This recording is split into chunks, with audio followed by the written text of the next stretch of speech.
If, like me, you grew up in Britain post 1981, then you would have been exposed to the laid-back, slice-of-life adventures of Patrick Clifton, humble postman to the Cumbrian village of Greendale. In opposition to today's children's shows which, putting their speed of light departure from the universe of realism to one side, leave even my mid-20s brain overstimulated by a poorly formationed attack of colour and sound, compared to these, the quaint adventures of a small village postman felt rather close to home and relaxing. And if, like me, you grew up with a love for cars, and a touch of autism, then you too would have wondered what it was our humble hero Pat was actually driving.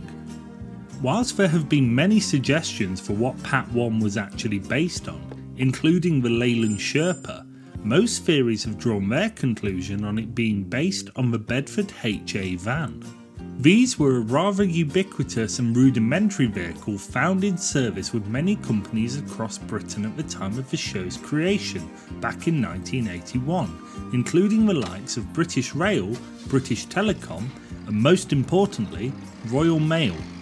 Taking one look at the HA does show resemblance to Pat's humble van, however I believe all these theories to be hogswash, and here's why. Hey, back in 1967, Laurel SPA was no, we're not doing the Italian voice. Back in 1967, Laurel SPA was founded as a merger between Innocenti, makers of the famous Lambretta scooters, and the French division of Lambretta, in order to produce a range of microcars for the European market.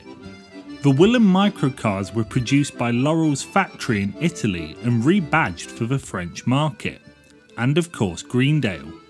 These microcars were available in a variety of body styles, including the 2-seater city car, 4-seater city car, this odd-looking pickup, the interestingly named Sulky, this spicy little convertible, and most importantly for us, this.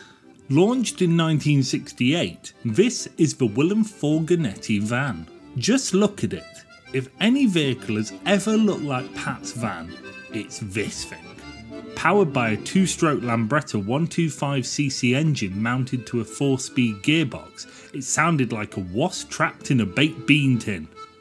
Reportedly, they could reach 45 miles per hour from their 6-horsepower engine, which given their lack of just about any aerodynamics is rather commendable. Inside the van was to be found just the bare necessities, with no creature comforts save for door pockets and luxurious sliding windows.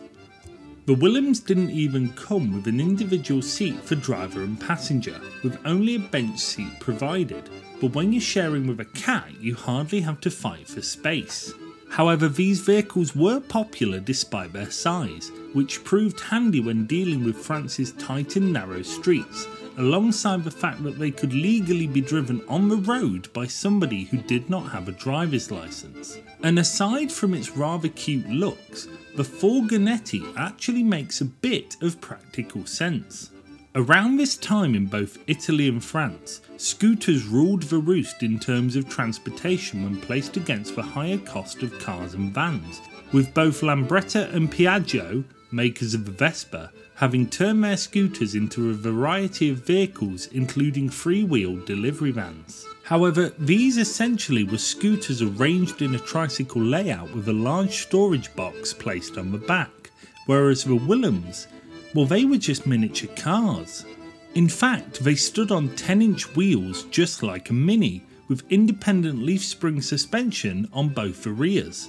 And yet, the van version was a tiny 269cm long, 130cm wide, and weighed in at just over 300 kilograms, making it only a fraction bigger than one of those ride-on children's vans you'll find outside Tesco's.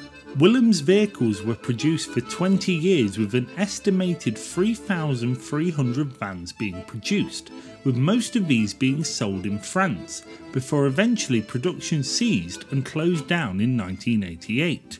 Figures of how many of these vans survive today are not known for certain. However, in recent years they have become increasingly popular outside their home countries due to their absolute oddity, and have found new homes across the world. Some have even been restored in the guise of their most famous owner, and are often referred to now by collectors as Postmans due to their likeness to Greendale's finest. And there you have it, proof that Pat did not drive a base level Bedford HA van, but he in fact drove an Italian-made, French-sold Willem Furgonetti. You know, it's a bloody wonder his nose fit in it. Thank you for watching, and remember to keep posting those comments. Post. You get it.